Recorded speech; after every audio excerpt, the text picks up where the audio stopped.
I thought I'd do a video the good old fashioned way. Do you remember the days that you just use your webcam on your laptop and do a video? Now, all these videos on YouTube are all about the lighting, getting the lighting right, getting the makeup right, making sure your eyebrows are done. Mine aren't done, obviously, and I'm absolutely a mess. But you know what? I've been putting off videos, I've been putting them off over and over and over again. So I just thought, you know what? Let me just make a video today just to say hi and to let all of you know that we're still we're still here, homeschooling the kids, doing 1.3 family, and life is good. I just want to check in with you and say hi and just really take all the hustle and bustle out of making a YouTube video and just kind of wanted to bring it back to the way it used to be.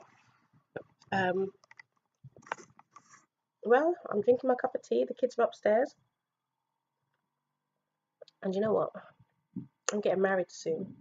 You wouldn't think it. Okay, this is bad. Let me just look a little piece better, Is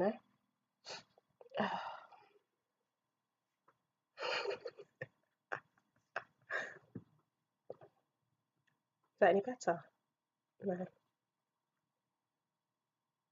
I quite like that. Any better? Don't look like a wife, a proper 31 woman. Anyway, yeah, but anyway, I'm getting married on the 7th of the 7th, 17. I've met a gorgeous, wonderful, handsome man of God.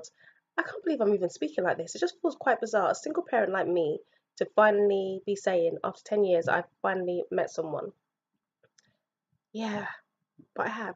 I really have. And I'm actually really shocked with it, about what God can do and about how God turns all situations around. Um, I'm not perfect.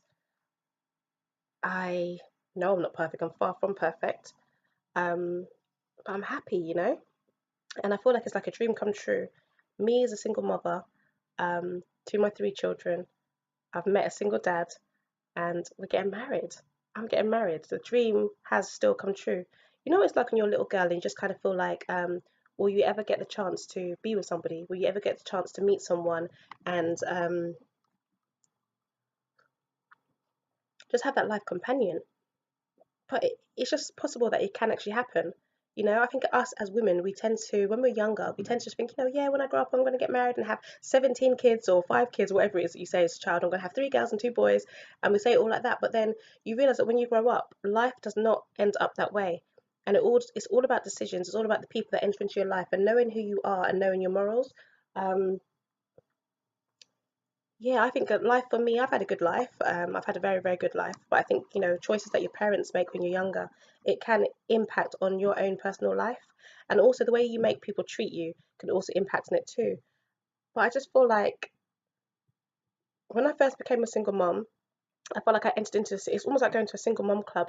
And I entered into a single mom club thinking like, I don't want to be here. It's almost like I was kicking and screaming, just like I don't want to be here. I'm not a single mom.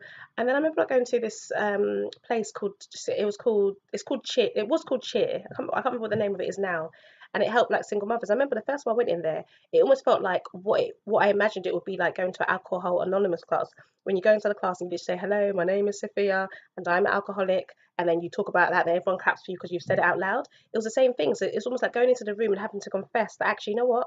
Even though all my life I thought, I'll never be a single mom, I'm going to do it right, do it differently to how my parents did it. It didn't turn out that way. So entering into that room with other single mothers there, you kind of felt, I remember feeling a bit like, I'm not like them. I know it's really bad to all the single mothers out there, but we've all got our own journeys, we've all got our own stories. But this is just how my heart was entering in. I just felt like I'm not like them. I'm not the same, because obviously in the world, being in a relationship for 9 years, even though it's like, really, is that relationship from the age of 16 to 25? Like, what was I thinking? But being in a relationship from a young age, that's called long term. It's almost like there's like levels to where people respect you. And it's almost like I was in the level of respectfulness because I've been with somebody for such a long time, had 3 children by the same dad. That it comes out like, you kind of made it, but it's all totally wrong and it's totally out of order. It's totally twisted the way that we do it in the world because God's system is not like that. I wasn't married, so really and truly, I was a single mum. From the minute I had my first child, then my second child, and my third child, I was a single mum, regardless. So, many women out there, that are in relationships in the world, like, you know, obviously people that don't necessarily believe in marriage or are just living this kind of lifestyle. They're in the world out there and they're thinking like, you know, I'm secure, I'm safe, you know, I'm with my baby's daddy, or, you know, not really my baby's daddy. I hate that word actually, but they're more like saying, yeah, I'm with my boyfriend and we've got a child together. One day we might get married, we might not. Marriage is a piece of paper, and they kind of go through the system. But the issue really is that, you know, he hasn't put a ring on your finger, so he hasn't really showed that commitment to you and your child. You are really single, because if you didn't have a child and you filled out a form for like social security or HMRC or whatever, you would write down that you're single because you're not married. That's the same for those of you who are single but have chosen to have children outside of wedlock. You're still single, you're still a single mother, but you might have company for the night or have company every day while you're there, but you're still legally classed as single, you know. But I think for me, I felt like at the beginning, I felt like, you know, I was secure. I knew that I wasn't secure. I knew that, you know, deep down, I wasn't married to the person, but I just felt almost like I was secure in that relationship. Crazy now, like 10 years later, you just really see how you think you know something at a young age, but you don't.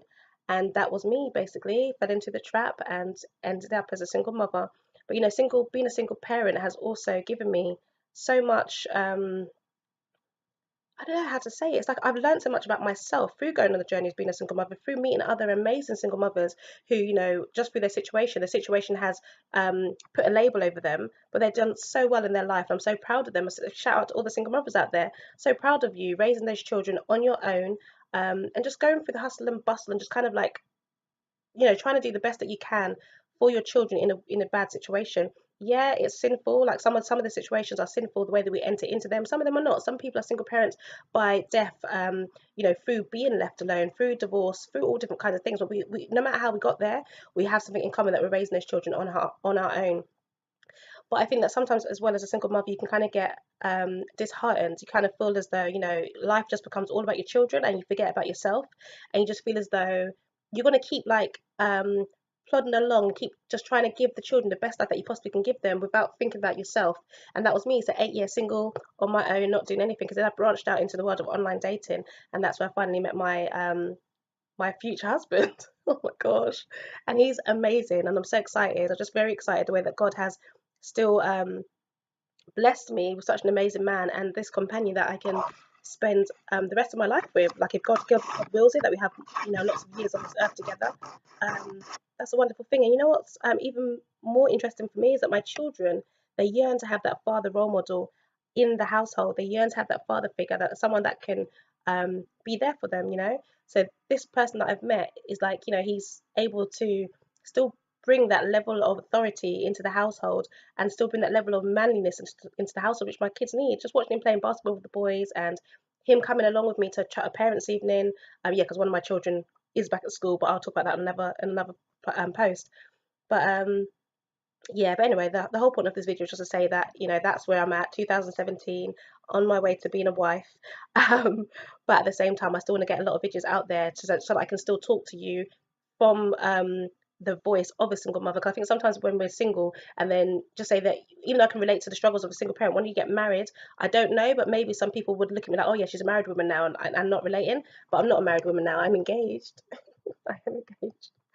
But I'm still single, you know. I'm still single to my 3 children, so I still have a lot that I can share, a lot that I can do, to be able to build you up and encourage you in some way. I've got 3 months to try and get as many videos out there, and I don't know what I'm going to do about the name of 1.3 Family, if the name will change, because originally 1.3 Family stood for one parent to 3 children. But I'm trying to think of another way of keeping the name 1.3 Family, but with a little twist on it. So I thought about something like one being the name of um, family, like one family under the Trinity. I thought one family under the Trinity. It could still be relating to what a family is. But yeah, if you have any ideas about what, you know, how I could keep the 1.3 family and what I can kind of what I could, I don't know how it will work. But I really love the name 1.3 family. I don't want anyone else to have it. I thought I could change it 2.3 family, 2.8 family. But I don't know. This, like, I don't know if we just come to the end of 1.3 family, have all the videos out there for single parents and help as many single parents as I can.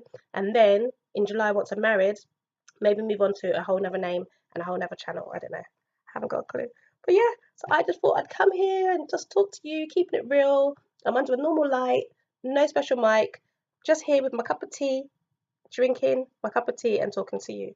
But yeah, just stay stay updated. No, what's the word? just keep listening, keep checking the videos. We'll have a lot more coming up. Okay, God bless you. Good night.